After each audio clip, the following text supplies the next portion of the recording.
하나님 아버지 감사합니다. 주님 앞에 나와 찬양드리고 예배를 올려드릴 수 있게 해주셔서 감사합니다.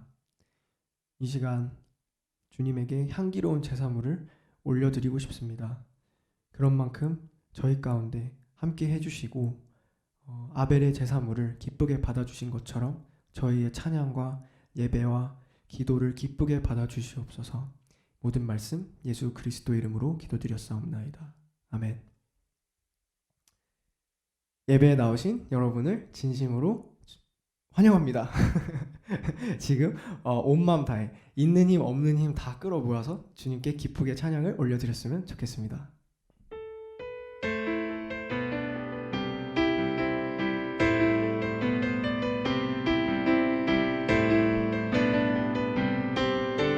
찬양하세 찬양하세 찬양하세 찬양하세 찬양하세 왕께 소리 높여 찬양 드리세 찬양하세 찬양하세 찬양하세 찬양하세 왕께 소리 높여 찬양 드리세 찬양받기에 합당하신 주님 언제나 동일하신 주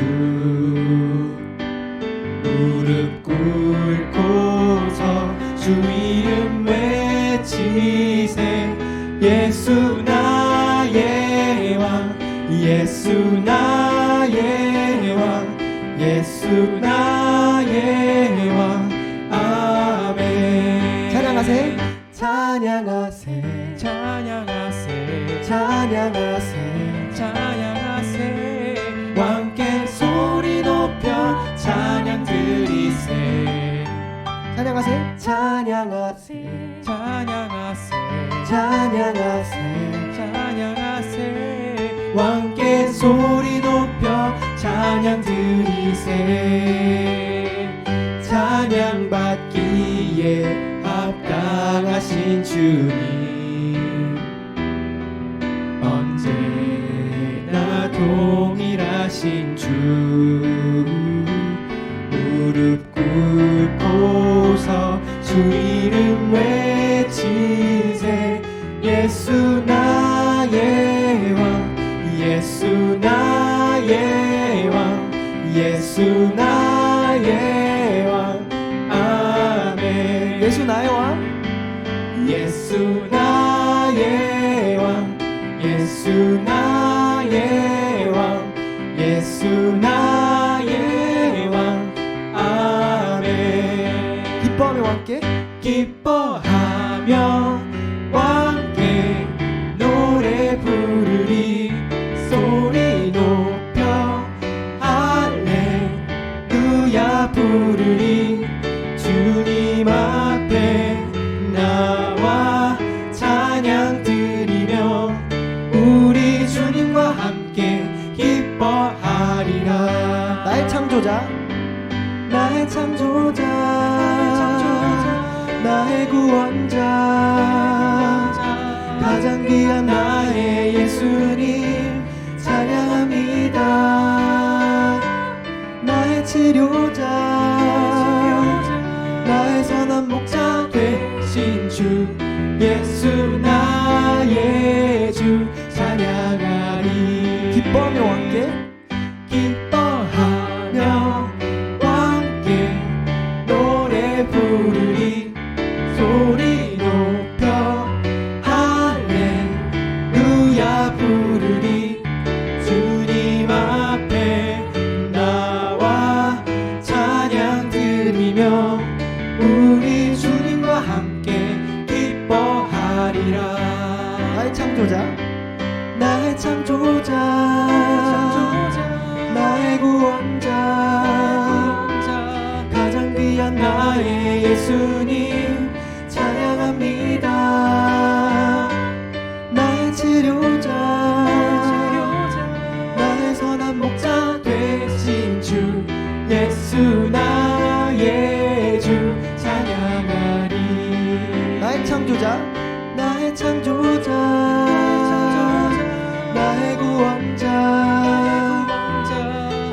귀한 나의 예수님 찬양합니다. 나의 치료자 나의 선한 목자 되신 주 예수 나의 주 찬양하리. 예수 나의 주 예수 나의 주 찬양하리. 마지막으로 예수 나의 주 찬양하리.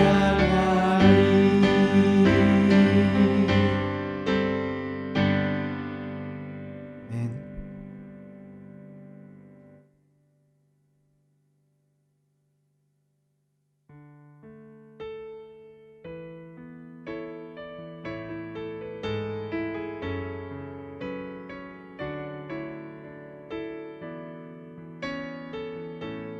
예수 우리 왕이여. 예수 우리 왕이여 이곳에 오소서. 보좌로 주여 임하사 찬양을 받아 주소서. 주님을 찬양하오니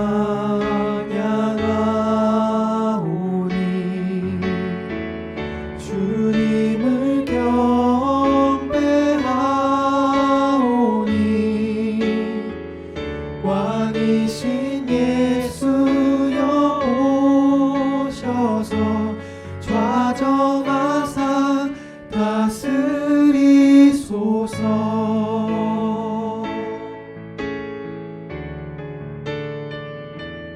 다시 한번. 예수 우리 왕이여 이곳에 오소서. 보좌로 주여 임하사 찬양을 받아 주소서. 주님을 찬양하오니 주님을 찬양하오니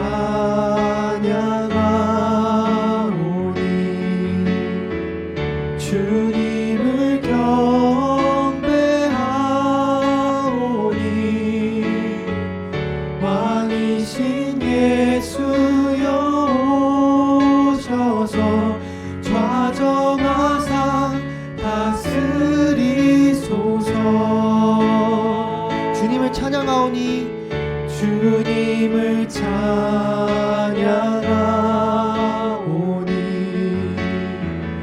주님을 경배하오니 왕이신 예수여 오셔서 좌정하사 다스리소서. 목소리로만 주님을 찬양하오니 주님을 경배하오니 왕이신 예수여 오셔서 좌정하사 다스리소서. 좌정하사 다스리소서.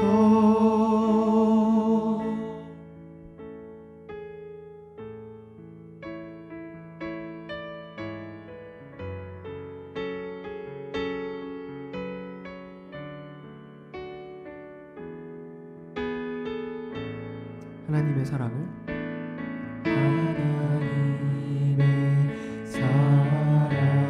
사모하는 자 하나님의 평안을 바라보는 자 너의 모든 것 창조하신 우리 주님이 너를 얼마나 사랑하시는지 하나님께 하나님께 찬양과 경배하는 자 하나님의 선하심을 닮아가는 자 너의 모든 것 창조하신 우리 주님이 너를 자녀 삼으셨네. 하나님 사랑의 눈으로 하나님 사랑의 눈으로 너를 어느 때나 바라보시고 하나님 인자한 귀로서 언제나 너에게 기울이시니 어두움에 밝은 빛을 비춰주시고 너의 작은 신음에도 응답하시니 너는 어느 곳에 있든지 주를 향하고 주만 바라볼지라.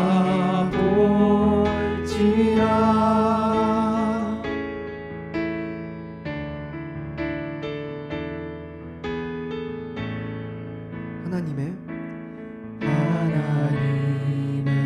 사랑을 사모하는 자 하나님의 평안을 바라보는 자 너의 모든 것 창조하신 우리 주님이 너를 얼마나 사랑하시는지 하나님께 찬양과 경배하는 자 하나님의 선하심을 닮아가는 자 너의 모든 것 창조하신 우리 주님이 너를 자녀 삼으셨네. 하나님 사랑의 눈으로 하나님 사랑의 눈으로 너를 어느 때나 바라보시고 하나님 인자한 귀로서 언제나 너에게 기울이시니 어두움에 밝은 빛을 비춰주시고 너의 작은 신음에도 응답하시니 너는 어느 곳에 있든지 주를 향하고 주만 바라볼지라.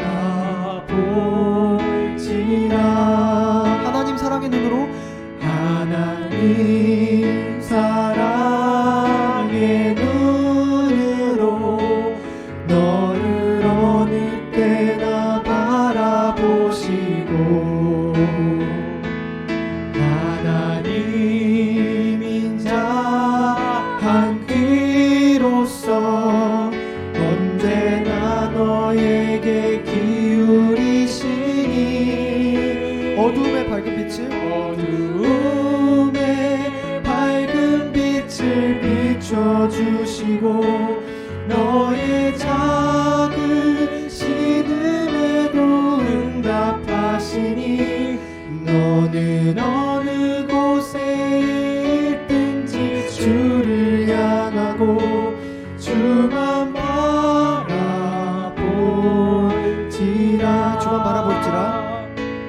주만 바라볼지라.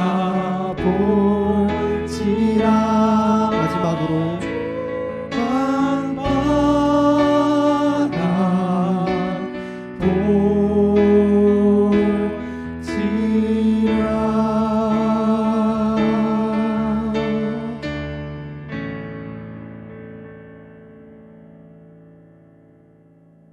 다 함께 기도로 예배 자리로 나아가겠습니다. 말씀으로 이 세상을 창조하시고 독생자 예수 그리스도를 이 땅에 보내신 하나님 아버지 감사합니다. 예수 그리스도께서 십자가에 못 박혀 죽으시고 죽으신 지 3일 만에 부활하셔서 그 십자가의 보혈로 우리의 죄를 대속하시고 우리에게 사망에서 새 생명으로 하나님 자녀로 불러주시니 감사합니다. 택하신 백성과 함께 하시는 하나님, 졸지도 주무시지도 않으시며 언약을 성취하시는 하나님, 오늘도 신실하신 하나님을 신령과 진정으로 예배에 드리기를 원하며 온전히 하나님만 영광을 받으옵소서. 사랑의 주님, 우리의 연약함으로 오직 주만 의지하지 못하고 작은 문제에도 염려하며 살아가는 믿음 없는 모습과 거짓된 모습, 교만한 모습, 사랑 없는 모습을 회개합니다. 우리의 삶을 섬세하게 개입하시고 우리의 실수와 좌절조차도 하나님의 뜻을 이루는 기회로 사용하시는 사랑의 하나님 감사드리며 우리의 삶이 주님이 기뻐하시는 삶의 변화가 있기를 원하며 오직 하나님만을 경외하며 담대하게 믿음으로 살아갈 수 있도록 은혜 주시옵소서. 우리에게 섬길 수 있는 교회 주신 감사드리며 각 부서마다 주님의 일을 충성과 하나님이 주신 기쁨으로 감당케 하시고 예수 그리스도의 사랑으로 하나가 되어 하나님 기뻐하시는 아름다운 교회가 되게 하여 주시옵소서. 치료의 주님, 내 이름을 경외하는 너희에게 의로운 해가 떠올라서 치료하는 광선을 바라리니 너희가 나가서 외양간에서 나온 송아지같이 뛰리라 말씀하셨사오니 몸과 마음이 아픈 모든 이에게 영육간의 강건함과 마음의 평안과 기쁨을 주시옵시고 온전히 깨끗하게 치료하여 주시기를 기도합니다. 목사님과 그 가정에 영육간의 강건함과 성령 충만을 주시고 피곤치 않도록 강하게 붙들어 주시옵소서.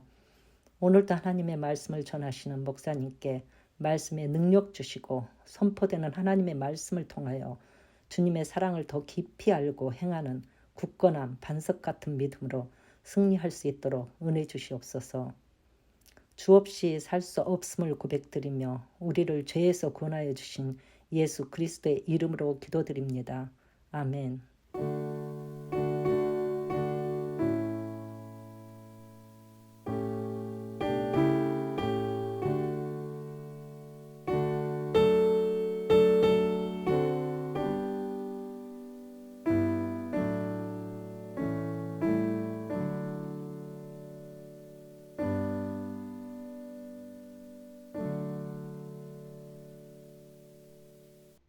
교회 소식입니다. 주일 예배에 참석하신 모든 분들을 주님의 이름으로 환영합니다. 2021년 상반기 동안 아래의 기도 제목들로 각자 계신 곳에서 한 마음으로 기도하여 주시기 바랍니다.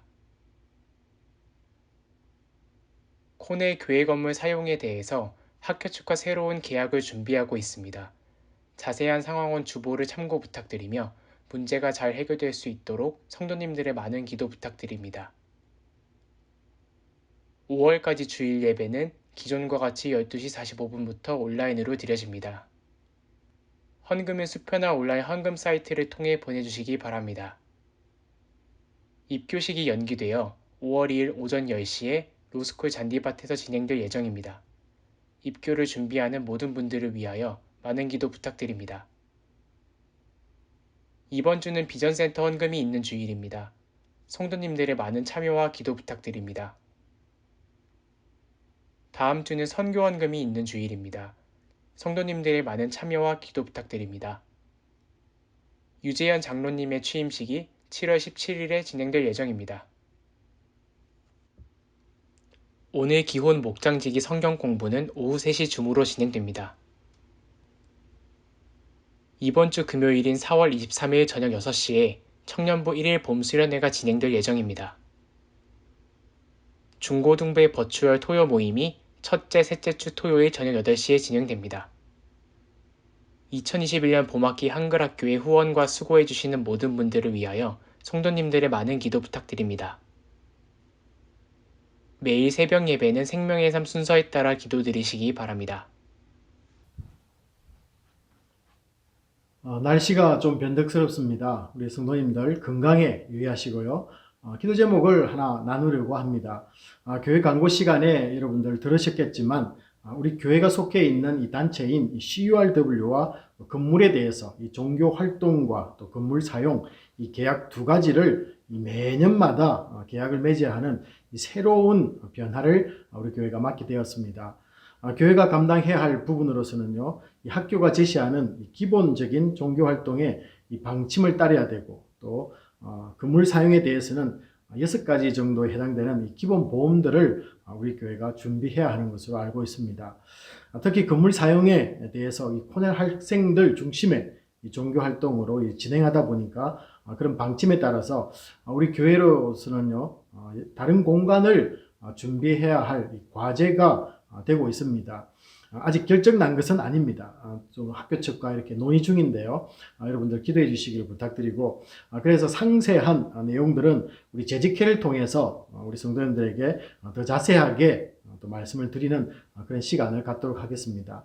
우리 성도님들 기도하실 때요, 새로운 변화를 하나님의 뜻 가운데서 지혜롭게 대처하고 잘 준비해 나가고 또 하나님의 은혜가 풍성하게 우리 교회에 흘러넘치도록 위해서 기도해 주시기를 부탁드립니다. 우리 잠깐 함께 기도할까요? 아버지 하나님, 40년 동안 이 코넬에서 또 우리 캠퍼스에서 우리 교회가 중심이 되어서 또 교회가 운영되어 왔습니다. 또 새로운 변화를 맞아서 또 저희들에게 도전을 주고 있는 가운데 있습니다. 아버지 하나님, 이 모든 것 위에 주님의 은혜가 넘쳐나게 하시고 지혜롭게 모든 것을 잘 선택하고 결정하는 우리 교회가 될 수 있도록 은혜 충만케 역사하여 주시옵소서. 모든 것을 맡기며 감사드리며 우리 주 예수 그리스도 이름으로 기도합나이다. 아멘. 네, 오늘 주시는 말씀은 요한복음 4장 46절에서 53절입니다. 예수께서 또다시 갈릴리 가나로 가셨다. 그곳은 전에 물로 포도주를 만드신 곳이다.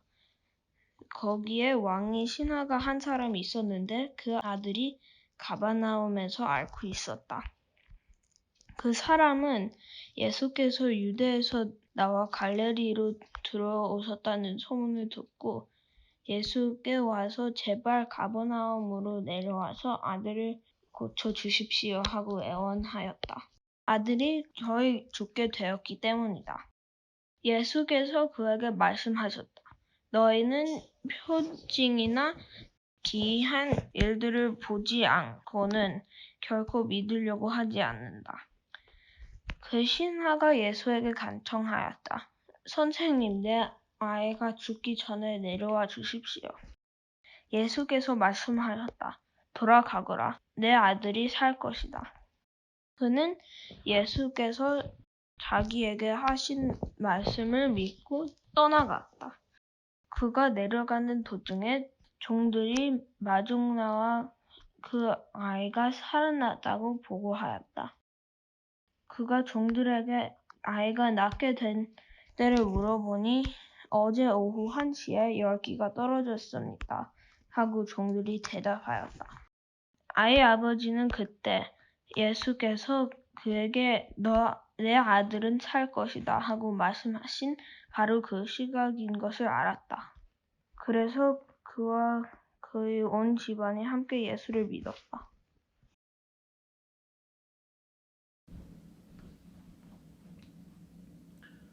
어, 1년이 넘는 팬데믹으로 많은 분들이 어려운 가운데 있습니다.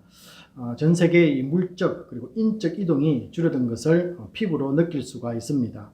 앞으로 백신이 좀 더 많이 보급되고 환경이 좋아지게 되면은 많은 분들이 여행 계획들을 세우게 될 텐데요. 빨리 그날이 올 줄로 믿습니다. 예수님의 사역을 또 가만히 살펴보면은 참 여행을 많이 하신 분이다라는 것을 알게 됩니다.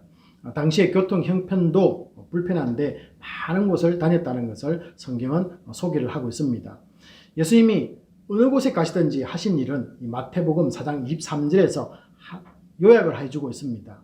그게 보시면요, 하나님 나라를 가르치시고 복음을 전파하고 병든 자들을 낫게 하셨다. 그래서 티칭하시고 프리칭하시고 힐링하셨다라고 이렇게 마태는 소개를 하고 있습니다. 제자 요한 역시 예수님이 가시는 이 장소를 특별히 잘 기록하면서 이 사건들을 소개를 해주고 있습니다.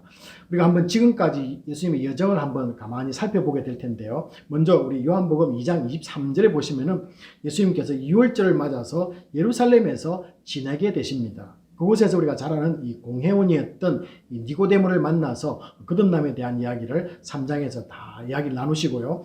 그리고는 이 4장 3절에 의하면은 이제 유대를 떠나서 거처하던 예수님께서 사역을 하고 계시던 이 갈릴리로 돌아오려고 계획을 세웠다라는 것을 알 수 있습니다. 자, 그런데요, 당시 유대인들은 이 유대 땅에 이 예루살렘에서 갈릴리로 이렇게 가려면은 반드시 사마리아라는 곳을 우회해서 가게 되었습니다. 그런데 예수님은 이 관습에 따라서 우회하는 것이 아니라 사마리아를 직접 유대인들이 싫어하는 그 사마리아를 통과하시겠다라고 이렇게 말씀하고 계십니다. 그래서 4장 4절을 보시면요, 주님은 의도적으로 사마리아를 통과하게 된다라는 것을 보여주고 있습니다.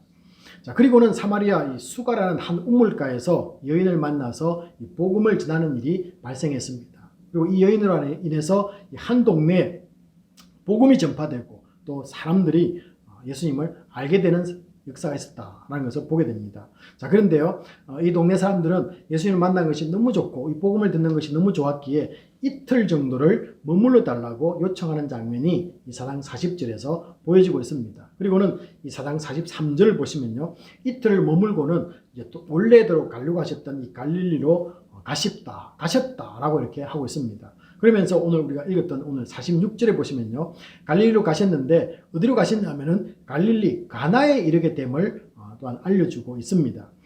요한이 이 다른 복음서와 달리 표적이라는 말을 사용했듯이 이 주님의 여행지를 소상하게 이렇게 기록하고 우리에게 알려주는 목적이 있습니다. 그 목적은요, 주님의 여행들이 매우 의도적으로 계획된 것임을 우리에게 알려주기 위함입니다. 자, 앞서 이 사마리아 여행도 유대인들의 관습을 깨뜨리면서 한 여인을 만나려는 계획을 가지고 그것을 지나가셨다라는 것입니다. 이것이 요한이 우리에게 들려주는 말씀입니다. 그 결과는 우리가 너무나 잘 알고 있으니 놀랍습니다. 우물가의 한 여인이 구원에만 머무는 것이 아니라 4장 42절에 보시면요, 동네 사람들이 복음을 듣고 그들의 고백을 하는데요, 이렇게 말합니다. 이제 우리가 믿는 것은 너의 말로, 네 말로 인함이 아니니 이는 우리가 친히 듣고 그가 참으로 세상의 구주인 줄 알미라 라는 이 많은 동네 사람들의 예수님에 대한 고백을 우리에게 소개를 하고 있습니다. 자, 그리고 사마리아를 떠나서 주님은 이 표적을 일으키신 이 갈릴리 가나에 다시 오시게 되었다. 이렇게 요한은 우리에게 장소를 움직이는 곳을 추적해 가면서 소개를 우리에게 하고 있습니다. 자, 우리가 너무나 잘 알듯이 이 가나라는 곳은요, 이 결혼식장에서 물이 포도주로 변한 사건이 일어난 곳입니다. 자, 그런데 한 번 더 이곳에 오신 것을 보면은 예사롭지 않다라는 느낌을 주고 있습니다. 자, 누가복음 3장 1절에 의하면요, 이 갈릴리 당시의 이 지방은 분봉왕인 헤롯 안디바가 그곳을 통치하고 있었습니다. 자, 그런데 이 갈릴리 지역에 예수님께 가나에 도착하자마자 이 가브나움이라는 곳에 있던 어떤 왕의 신하가 예수님을 찾아왔다라고 말하고 있습니다. 그래서 여기서 말하는 왕은 헤롯 안디바를 말하겠죠. 자, 그가 이 왕의 신하가 어떤 직책을 맡고 있는지는 알 수가 없습니다. 자, 하지만은 당시에 이 가브나움은 로마 군대가 주둔한 지역이다라는 것을 우리가 한번 감안해 보면요, 아마도 그가 왕의 신하였기 때문에 군인이 아니었는가, 이런 가능성을 한번 우리가 추측을 해볼 수가 있습니다. 자, 52절을 보시면요, 그에게는 아들이 있었습니다. 그 아들은 가브나움에 살고 있었는데요, 매우 열이 나는 병에 걸려 있었습니다. 그리고 47절에 의하면은 그 아들의 처지가 매우 심각하여서 거의 죽게 되었다라는 것을 요한은 우리에게 말해주고 있습니다. 자, 왕의 신하는 이미 예수님이 가나에서 물을 포도주로 만든 기적을 알고 있고 난 뒤에 찾아왔을 것입니다. 그리고 45절에 보시면요, 이 갈릴리 사람들이 유월절에 예루살렘에 올라가서 예수님이 한 모든 것을 보았기에 이미 그곳에 소문이 나 있었을 것입니다. 그래서 예수님만 찾아가기만 하면은 자기의 아들의 병을 고칠 수 있을 것이라는 이 기대감을 가지고 주님께로 달려왔을 것입니다. 자, 그런데 우리가 알다시피 가브나움과 가나라는 곳은 한 32km 정도 떨어진 곳으로 알려지고 있습니다. 자, 하지만은 우리가 52절을 보시면요, 나중에 이 왕의 신하가 자기의 종과 이 나눈 이야기를 한번 고려해 보면은 이틀 정도 걸리는 거리였다라고 이렇게 말해주고 있습니다. 그래서 32km지만은 뭐 이틀 정도 걸렸다면은 우리가 무엇을 생각해 볼 수 있겠습니까? 그 거리가 상당히 험한 지역이다. 뭐 이 정도 우리가 한번 또 생각을 해볼 수 있겠지요. 자, 47절을 보시면요. 죽어가는 아들을 둔 아버지는 거리가 얼마다, 길이 험하다, 그런 거 고려했겠습니까? 그런 거 고려하지 않고 주님께 나아와서 내려오셔서 내 아들의 병을 고쳐주소서 라고 이렇게 청하였다 라고 이렇게 개역개정은 번역을 하고 있습니다. 자신이 직접 온 것은 이 병을 고칠 수 있는 분이라는 이 주님에 대한 신뢰와 또 존경이 담겨 있습니다. 여러분, 왕의 신하 정도라면은 집에 종들이 있었을 것입니다. 종들에게 뭐 그 일을 하도록 명령할 수도 있었을 것입니다. 그러나 본인이 직접 찾아와서 요청하는 것을 볼 때 이 왕의 신하에게 어떻습니까? 신뢰와 존경과 또 겸손함까지 보여주고 있다라는 것입니다. 또 그리고 얼마나 자기가 아버지가 직접 찾아온 것은 아들이 매우 심각하고 위급하다는 것을 예수님께로 전달하고 싶은 마음이 그에게 나타났던 것이죠. 아마도 이런 태도를 볼 때 그가 이 왕의 신하로서 정말로 급하고 중요한 사항은 어떻습니까? 군인들은 직접 보고를 하지 않습니까? 이런 것들이 몸에 배어서 예수님께로 직접 왔지 않겠는가? 이런 것도 우리가 한번 생각해 볼 수는 있습니다. 자, 그런데 여기에 나오는 이 청하다라고 번역된 이 개역개정에 청하였다라는 동사는요, 미완료 시제가 쓰이고 있습니다. 이것은 이미 예수님께 와서 한두 번 정도 부탁을 했다는 것을 보여주고 있는 것입니다. 그래서 예수님께 도착하자마자 한 번 부탁한 것이 아니라 몇 번에 걸쳐서 예수님께 부탁을 하고 한번 가주시면 좋겠습니다. 아들이 죽어가고 있습니다. 이렇게 부탁을 했다는 것을 말씀하고 있습니다. 이걸 기억하시기 바랍니다. 자, 그래서 여기서부터가 중요한데요. 자, 몇 번이나 부탁하는 사람에게 반응하는 주님을 한번 보시기 바랍니다. 급한 위기 상황에서 간절함을 가진 사람을 어떻게 대하고 있는지요. 48절에 보시면요. 이게 부탁하는 아버지에게 48절에 이렇게 말합니다. 너희는 복수를 말합니다. 한 사람 그 사람을 말하는 것이 아니고 너희는 너희 갈릴리 사람들은 표적과 기사를 보지 못하면은 도무지 믿지 아니하리라. 의외로 어떻습니까? 굉장히 꾸짖는 듯이 그리고 또 매우 무뚝뚝하게 그 아버지에게 대답을 합니다. 그리고 분위기상 딱 보면은 어떻습니까? 들어줄 것 같습니까? 전혀 분위기가 안 들어주는 분위기로 주님이 말씀을 계속 이어가고 있다는 것입니다. 자, 이 사람은 표적과 기사만을 바라는 그런 사람도 사실은 아닙니다. 그냥 아들이 죽게 되어서 낫기를 바라고 도와달라는 사람일 뿐입니다. 자, 그러므로 우리는 여기서 살펴보아야 할 것은요. 왜 주님은 이런 절박한 사람의 이 간청을 한 번에 들어주지 않고 애타게 만들고 있느냐라는 것입니다. 주님도 이상하시죠. 이 문제를 한번 묵상해 보려고 합니다. 사실 주님의 이런 모습은 여기서만 나타나는 것은 아닙니다. 예수님이 지금까지 보여주셨던 그 행적들을 보시면요. 이렇게 무뚝뚝하시고 한 번에 응답하시는 것도 있지만은 한 번에 응답하지 않고 또 안 들어주실 것 같은 뉘앙스로 이렇게 말하는 분위기가 있었다는 것입니다. 예를 한번 들어보겠는데요. 우리가 너무나 잘 아는 예부터 한번 보죠. 지난번에 똑같은 장소인 가나라는 곳에서 결혼식장에서 어떤 일이 있었습니까? 포도주가 떨어짐을 보고 어머니 마리아가 아들에게 말했습니다. 그때 예수님께서는 이렇게 말합니다. 여자여, 나와 무슨 상관이 있나이까? 라고 대답했던 것들을 보면은 여러분들이 예수님이 어떻게 대하고 있는가를 한번 상상해 볼 수 있을 것입니다. 또 하나 예를 한번 들려고 합니다. 우리가 잘 알고 있는 마가복음 7장 27절에 이방 여인인 수르보니게 여인이 귀신 들린 자기 딸을 고쳐달라고 요청할 때도 예수님은 비슷한 모습을 보이고 있습니다. 이방 여인의 간절한 요청을요, 예수님이 이렇게 말합니다. 자녀로 먼저 배불리 먹게 할지니 자녀의 떡을 개들에게 던짐이 마땅치 아니하리라 라고 이렇게 이방인을 격화시키는, 그리고 말투가 시큰둥한 대답을 하게 되는 모습을 보게 됩니다. 이방 여인이나 오늘 나오는 이 왕의 신하 역시 둘 다 어떻습니까? 아픈 자녀를 가진 부모라는 것입니다. 아니, 그 당시에 예수님이 지금 결혼도 안 해가지고 아이를 안 가졌기 때문에 그 아버지의 부모의 마음을 모르고 있을까요? 그렇게 우리가 해석할까요? 그건 아닌 것 같습니다. 자, 그들은 주님으로부터 이런 말투, 그리고 주님의 태도, 얼굴의 모습 뭐 이런 것들을 볼 때 어떻습니까? 마음이 상해서 그리고 가장 상한 것은 자존심이 상하는 소리를 들었다는 것입니다. 얼마나 자존심이 상했겠습니까? 이방 여인으로 그죠? 취급하면서 개들에게나 이런 말을 하고요. 또 어떻습니까? 너희들은 보는 것만 믿는다라고 이렇게 그 왕의 신하를 낮추는 말, 뭐 이런 것들을 듣게 하는 거 얼마나 이 자존심이 상하겠습니까?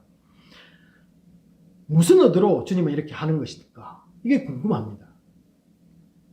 자, 그러나 예수님의 의도는 우리는 잘 알 수는 없습니다. 하지만은 부탁하는 사람의 입장에서는 지금 이 장면을 보면서 어떤 걸 느낄 수 있습니까? 억장이 무너지는 거죠.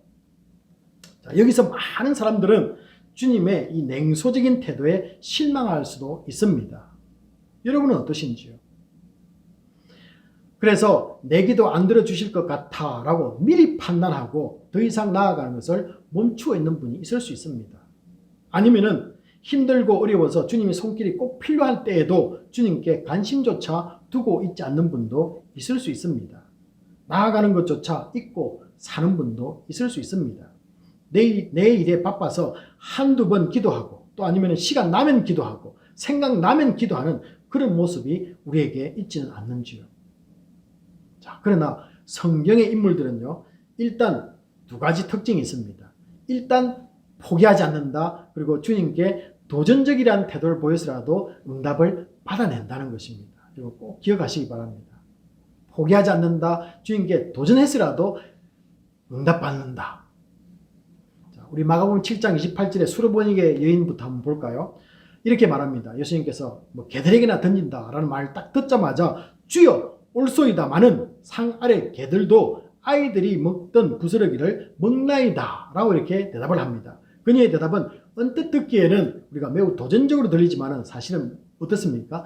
그 속에 간절함이 들어있다는 것입니다. 간절함.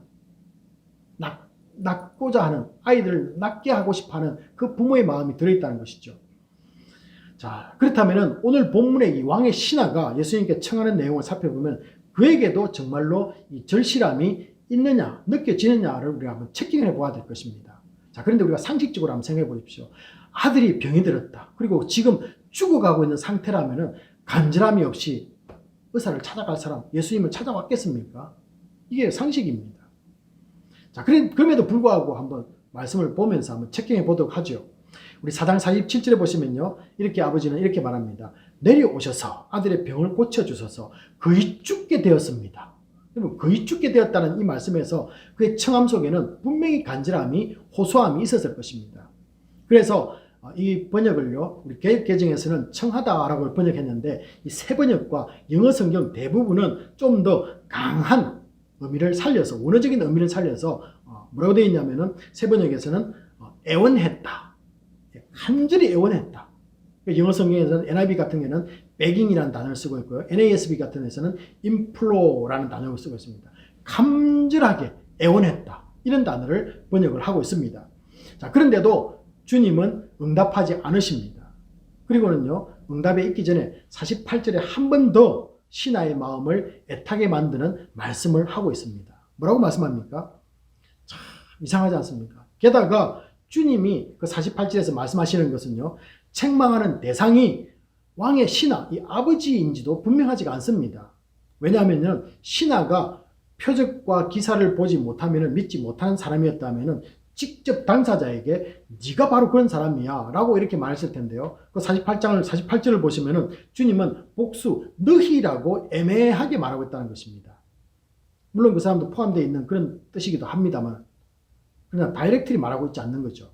자, 이 말씀을 들은 왕의 신하는요, 즉각적으로 요한복음 4장 49절에서는 다시 한 번 더 간청하는 모습을 보입니다.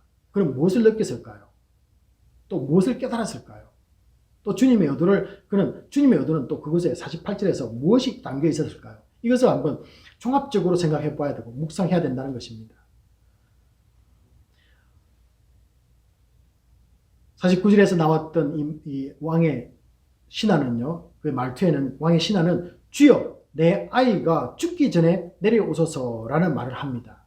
어쩌면은 더 강하게 한 번 더 예수님께 애원하는 그런 모습이 나타나는 것입니다.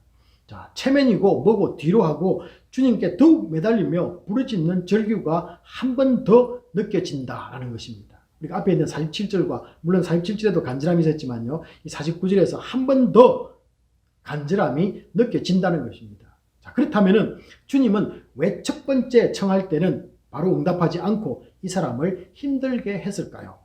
그 이유가 무엇일까요? 우리가 47절과 49절의 신하가 간청하는 그 말을 둘 다 보아도 어떻습니까? 아이를 살릴 수만 있다면 무엇이든지 할 수 있을 것 같아 보이는 그 아버지의 간절함이 분명히 있습니다. 남아 넘칩니다. 자, 결국 보고 믿는 믿음이 있고 없고가 이 사람에게 문제가 안 되는 것 같습니다. 어쩌면 주님 앞에 서 있는 이 왕의 신하의 또 다른 면을 한 번 더 주님은 원하고 있는 것이 아닌가. 그래서 저는 여기에서 주님이 원하시는 것은 바로 왕의 신하의 자존심이 깨어지기를 바라고 있다라는 그런 묵상을 해보았습니다. 자존심이 깨고 싶다는 것입니다. 자, 앞에서 언급하다라는 이 청하다라는 동사는요, 미완료 시제로서 제가 말씀을 드렸습니다.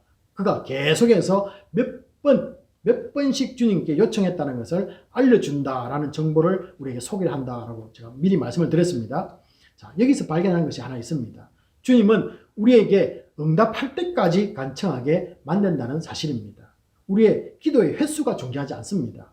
몇 번 간청했다고 멈추어 서려는 그를 향해서 그가 살고 있는 갈릴리 사람들을 기적만 보고서 믿으려는 믿음 없는 모습을 넌지시 주님은 빗대어 말했다고 볼 수도 있습니다. 그 속에 너희란 속에 이 왕의 신하도 포함될 수 있으니까요. 그렇게도 해석할 수 있습니다. 하지만은 주님은 또 다른 목적이 분명히 있다라는 것입니다. 그래서 다시 한 번 더 우리가 한번 이 본문을 살펴봐야 할 것들이 있는데요. 그것은 왕의 신하라는 그 단어입니다. 왕의 신하는 원문을 살펴보면요, 왕에게 속한 사람이다라는 그런 원어적 의미를 보아서 상당히 고위직에 해당되는 고관이었다라는 것을 말해주고 있습니다. 굉장히 고위직입니다. 굉장히 자존심이 강한 사람이겠죠. 자, 그리고 아들이 병들었다라는 동사는 아까도 말씀드린 것처럼 오랫동안 병을 앓고 있다. 그리고는 또 청했다는 것을 몇 번이나 강구했다는 것을 제가 말씀을 드렸습니다. 자, 이런 아들이 곧 죽게 된 상황에서 병고침을 간청하긴 했지만은 이제 더 이상 간청하는 것을 멈출 수 있는 위기라는 것을 생각해 볼 수 있는 장면이라는 것이죠. 어떻습니까? 주님이 한 번 직접 와가지고 한 번 하면은 두 번 간청할 수 있는 기회는 있지 않습니까? 그런데 두 번, 세 번 했는지 모릅니다. 무조건 청하다는 것은 몇 번씩 간청했다는 것을 전제로 하고 있는 동사입니다. 그러니까 또 한 번 더 해봤자 거절할 것이다. 포기하고 싶은 마음이 그에게 있지는 않을 것인가. 여기서 우리가 한번 생각해 보는 것이죠. 자, 우리가 잘 아는 이 마태복음 8장 5절부터 13절에 나오는 똑같은 동네 이 가브나움의 백부장 이야기와는 좀 대조를 이루고 있습니다. 그 아버지가 하는 말과 백부장 이야기를 한번 보면요. 누가 좀 비교하기는 좀 힘들지만은 그 백부장이 하는 말을 한번 들어볼까요? 이 자신의 집에 주님이 직접 오는 것을 감당하지 못하겠사오니 단지 말씀으로만 하인이 나을 것으로 고백한 이 백부장의 믿음은 이 아버지에게는 전혀 보이지는 않습니다. 주님으로부터 칭찬을 들은 이 백부장의 믿음에는 분명히 미치지는 못하고 있습니다. 자, 이런 것을 고려해 본다면은 주님의 책망은 왕의 신하가 다시 주님에게 한 번 더 강력하게 요청하는 불씨가 되었다. 이것만은 확실한 거죠. 주님이 한 번 더 안 들어줌으로써 이 왕의 신하가 어떻습니까? 한 번 더 간증하고 싶은 마음이 생겼다는 것은 확실한 것입니다. 자신은 왕의 신하입니다. 왕의 고위 신하일 가능성이 높습니다. 대부분 사람들은 어떻습니까? 왕의 신하 정도면요, 굽신거리면서 오히려 그보다 앞서 가자고 말했을 것입니다. 그런데 주님은 계속 그의 간청을 들어주기를 늦추고 있습니다. 그것도 몇 번 했는지 모르지만 몇 번씩 했다는 것이죠. 자, 이 과정에서 여러분, 이 왕의 신하는 어떻게 했습니까? 이미 자존심이 상했겠죠. 한 번 더 간청하는 것은 그의 자존심을 완전히 구기게 만들어 버리는 것입니다. 그러나 하나님 앞에서의 자존심은 역사를 일으키는 방해거리일 뿐입니다. 우리는 하나님 앞에서 자신의 자존심을 완전히 내려놓을 때 치유함을 받는 구약의 인물을 우리는 너무나 잘 알고 있습니다. 여러분 누굽니까? 나아만 장군입니다. 그는 아람이라는 군대의 장관이었습니다. 굉장히 고위직이죠. 자, 그런데 나병이 들었는데요. 엘리사를 찾아옵니다. 찾아왔는데 엘리사는 문 밖에도 나오지 않고 그에게 요단강으로 직접 가가지고 7번만 물에 담궈라. 이 말만 합니다. 얼굴도 보여주지 않습니다. 나아만은 자신이 어떤 위치에 있는 사람인데 알아주지도 않고 이런 말을 할 때 나아만의 자존심이 상했을 것입니다. 능력 많은 선자로 알고 왔는데 한 번도 아니고 7번씩 왜 내가 들어가야 되느냐. 자존심 팍 상하겠죠. 게다가 아람에도 맑은 강도 많은데 깨끗해 보이지 않는 요단강에 들어가라고 또 말합니다. 그러니까 장군으로서 얼마나 자존심 상하겠습니까? 자, 열왕기하 5장 5절에서는요. 나아만은 자신이 누구인지를 알리기나 하듯이 뭘 가지고 왔답니까? 많은 선물을 갖고 왔다. 이렇게 성경 기록합니다. 자, 사람의 이 재산과 주의는요. 인간의 자존심을 대변하는 도구로 사용되곤 합니다. 자, 그런데 하나님의 선지자에게는 문전박대부터 당합니다. 선지자는 그의 자존심을 엄청나게 건드려 버립니다. 두 사람 사이에 이 대치는 서로의 기싸움처럼 보이지만은 사실은 그건 아니죠. 여기서 무엇을 우리는 보아야만 할까요? 하나님 말씀대로 행하지 않는 불순종과 나아만 장군의 자존심을 꺾으려는 이 보이지 않는 하나님의 모습이 여기에서 우리는 보여지고 있다라는 것입니다. 수많은 전쟁을 승리하며 왕의 신임과 백성들의 사랑을 받던 장군이었습니다. 엄청난 자존심 강한 그는 열왕기하 5장 11절에 보시면요. 선지자가 병 고치는 방법을 제시하자 화가 나서 돌아가려고 했다는 것입니다. 너무나 자존심 상했습니다. 그래서 야 군대 다시 돌아가자. 그리고는 어떻게 했겠습니까? 더 많은 군대 데리고 가서 그냥 다 없애버리자. 그런 마음이 화가 확 났겠죠. 열왕기하 5장 9절에서처럼요. 군사를 이끌고 오면은 선지자가 어떻게 했을 것이라고 자기는 기대를 하고 왔습니까? 그의 위험 앞에 선지자가 뛰어나와서 굽신거리면서 자신의 병을 고쳐줄 것을 예상했는지도 모릅니다. 자, 여기서 생각해 볼 것은요. 선지자 말도 안 듣는데 과연 눈에 보이지 않는 하나님 말씀은 나중에라도 이 군대 장관이 듣겠느냐라는 질문을 우리는 한번 던져볼 수가 있습니다. 선지자의 말도 안 듣는데 그 선지자는 누가 하는 것입니까? 선지자의 말이 아니라 하나님을 통해서 말하는 거지 않습니까? 그런데 이 사람의 말도 안 듣는데 보이지 않는 말을 나중에 병고침을 당하고 난 뒤에 들을 수 있겠느냐는 것이죠. 당시에 이스라엘은 아람이 가진 국력과 비교하면 정말로 약소한 나라에 불과했습니다. 그러니 자신보다 더 약한 나라의 여호와라는 신이 눈에나 들어왔겠습니까? 자기들이 섬기는 신도 엄청나게 강한 신들이 많습니다. 자, 자신의 지략과 용맹이 없었다면 아람이라는 나라는 제국을 만들지 못했을 것입니다. 그러니까 자존심이 엄청나게 강한 거죠.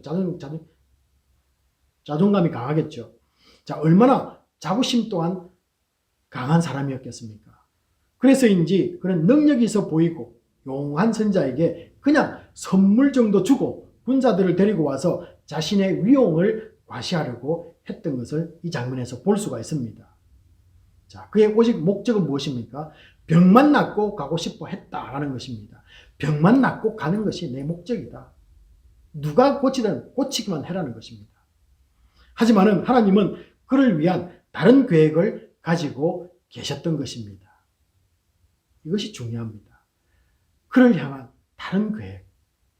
자, 그래서 우선적으로 하나님의 도구로 사용되는 이 선지자를 통해서 전달되는 하나님의 말부터 듣게 만들었습니다. 상세한 것을 우리가 다 생략하고요. 우리가 결론만 우리가 열왕기를 통해서 말하면은 나중에 나아만 장군은 하나님을 섬기는 모습을 그가 보여주고 있습니다. 이것이 바로 하나님이 그에게 배려하신 은혜입니다. 고칠 수 없는 불치의 나병이라는 이 병으로 말미암아 그가 하나님을 진정으로 만나고 하나님의 자녀가 되었던 것입니다. 비록 이방인으로 살아가지만 하나님의 말씀을 떠나 사는 것이 아니라 진정으로 말씀에 순종하며 살아가는 하나님의 백성으로 거듭났다는 것입니다. 여기 본문에 오늘 우리가 읽은 이 왕의 신하 역시 죽어가는 아들의 병 고침을 목적으로 왔을 뿐입니다. 그의 말을 보면요, 그냥 병 낫기만 원해서 주님이 가면 됩니다. 뭐 이것만 강조하고 있는 거죠. 주님과 이어지는 대화로 오히려 어떻습니까? 자존심만 상해가고 있었습니다. 그러나 마지막으로 그의 자존심마저 내려놓는 주님의 도전 앞에 그는 순종했습니다. 이게 또 중요하죠. 그리고 정말 죽기보다 하기 싫은 간절한 요청을 한 번 더 주님께 49절에서 했던 것입니다. 그래서 47절과 49절이 있고요. 그 사이에 48절에 주님이 한 번 더 그에게 도전을 던지는 말씀이 그 속에 끼어 있다라는 것입니다. 주님은 그의 모습을 보시고 50절 상반절에 보시면요, 가라, 네 아들이 살아있다 라고 이렇게 말씀해 주십니다. 죽기보다 싫은 내 자존심을 주님 앞에 발 앞에 내어드릴 때 그에게 역사는 일어났습니다. 50절 하반절에서는요, 그럼 분명 예수님 말만 듣고 믿음을 가진 사람으로 변했습니다. 그리고 자신은 물론 온 집안이 다 믿는 축복을 받았다고 53절에서는 기록을 하고 있습니다. 하나님 앞에서 지키려는 자존심이 우리에게 있는지요? 세상에서 잘되고 높은 자리에 앉는 것이 하나님이 우리의 기도를 들어줘야 할 이유가 되지 못합니다. 여러분의 높은 지위, 그것 하나님이 기도 들어주실 조건이 아니라는 것이죠. 그것 때문에 여러분의 기도에 응답해야 하는 하나님이 아닙니다. 경기에서 금메달 따고 하나님께 영광을 돌렸는데 이제 나를 하나님이 무시하니 자존심에 금이 가시는지요? 주님 위에 이렇게 섬기고 헌신한 나 같은 사람의 기도를 외면하니 자존심이 팍 상하는지요? 어떤 이유에서든지 내 마음 상하게 만든 주님 앞에 붙잡고 있는 나의 자존심을 한 번만 더 포기하는 결단이 있기를 바랍니다. 왕의 신하가 주님 앞에서 한 것처럼 몇 번만 요청하는 차원의 기도를 우리는 뛰어넘어야 하는 것입니다. 청했다는 것은요, 몇 번을 청했다는 것입니다. 그러나 한 번 더 청함이 있어야 되는 것이죠. 기도도 마찬가지입니다. 여기까지 했는데 안 들어주시는 것 보니까 안 들어주실 것 같아가 아니라 한 번 더 하자라는 것입니다. 그래서 우리는 기도와 다른 기도를 뭐라고 말합니까? 간구라고 말합니다. 그래서 우리에게는요, 기도와 간구가 있어야 된다라고 성경은 말씀하고 있습니다. 간구는 주님이 응답할 때까지 내 자존심이 상해가면서 부르짖는 기도입니다. 내 자존심이 상해야 돼요. 보지는 못하지만 살아계신 하나님을 믿고 그분 앞에 서서 나의 기도 제목을 다시 한 번 더 아뢰는 것을 우리는 간구다 이렇게 말합니다. 하나님께 간구할 때 인간적인 자랑은 모두가 다 사라집니다. 왕의 신하로서 자랑, 돈을 가졌다는 자랑, 높은 지위에 앉았다는 자랑, 그 모든 것이 하나님 앞에 사라지는 것이죠. 오직 나의 상한 마음만 주님 앞에 내어놓는 것입니다. 그리고 만신창이가 된 나를 바라보아야만이 이것이 나의 자존심을 내버린 증거입니다. 그때 주님께로부터 응답을 기대할 수가 있습니다. 자존심은 가장 버리기 힘든 내가 자랑하는 자기의입니다. 성령의 역사를 방해하는 장애물입니다. 그렇기 때문에 자존심을 갖고는 나의 문제를 기도의 응답을 받을 수가 없다는 것입니다. 자존심을 내버려야만이 내 속은 믿음으로 채워지게 됩니다. 믿음만이 하나님의 아버지를 움직일 수 있기 때문에 그렇습니다. 지금까지 응답받지 못한 내 삶에 하나님의 개입을 맛보게 될 것입니다. 하나님의 움직임이 내 속에서 느껴지는 것을 우리는 맛보게 되는 것입니다. 내 뱃속에서 깊은 곳에서 흘러나오는 이 평강을 우리는 알 수가 있습니다. 영혼의 감동이 느껴지게 될 것입니다. 나 스스로 만들어내는 감정이 아닙니다. 성령이 나에게 다가오시며 지금까지 거부했던 주님의 사랑을 느끼게 만드십니다. 나를 안아주시면서 너도 세상을 품으라고 말씀하시는 이 주님의 음성을 듣게 됩니다.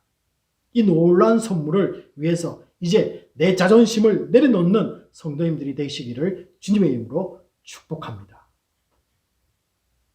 이 시간은 주신 말씀 붙잡고 우리 함께 기도하는 시간인데요. 나의 어려운 문제 가운데 주님이 함께 해주심을 먼저 여러분 감사하시기 바랍니다. 그리고 두 번째는요. 때로 힘들고 어려운 일이 생기면 하나님 앞에 나아가는 것 머뭇거리게 됩니다. 지금까지 도와주신 하나님이 이번에는 응답에 지체할 때 우리 마음이 상할 수 있습니다. 특별히 나의 자존심까지도 내어놓을 수 있는 믿음을 달라고 우리 같이 한번 기도하도록 하겠습니다. 먼저 감사하시고 하나님께 내 자존심 주님 내려놓기 원합니다 라고 이렇게 기도하겠습니다. 아버지 하나님, 오늘 말씀을 통해서 들려주시는 귀한 생명의 말씀을 저희들 기억합니다. 아버지 하나님, 왕의 신화를 통해서 우리에게 말씀하시는 먼저 어려운 문제 가운데 주님이 함께 하신다는 믿음을 감사를 때로는 감사가 있으면 부르고 나의 기도에 응답하는 주님께 신뢰하는 것 같습니다. 내 자존심 내려놓지 않고 주님을 나아가는 우리 말씀을 내 자존심을 내려놓을 수 있는 참된 믿음이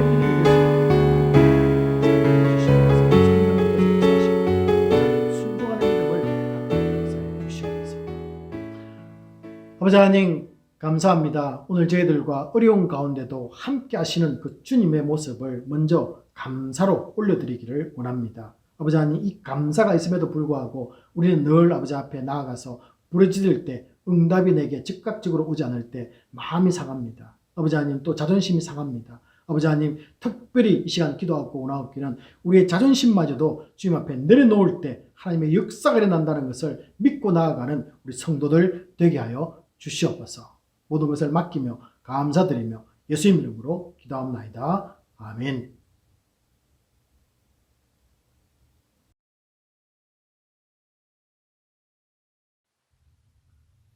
있는 자리에서 모두 일어나 온 기도와 축도로서 예배를 마치도록 하겠습니다.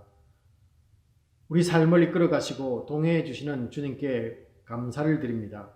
힘들 때 더욱 주를 찾게 하시고 부르짖는 성도가 되기를 원합니다. 내 아픔도 보지만 남의 아픔과 고통과 함께 나눌 수 있는 성숙한 믿음의 성도가 되게 하여 주시옵소서.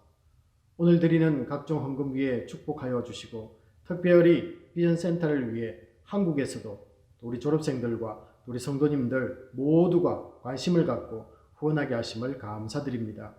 캠퍼스 사역과 소그룹 활동의 활성화를 위한 장소가 수년 내에 마련될 수 있도록 은혜 허락하실 줄 믿습니다.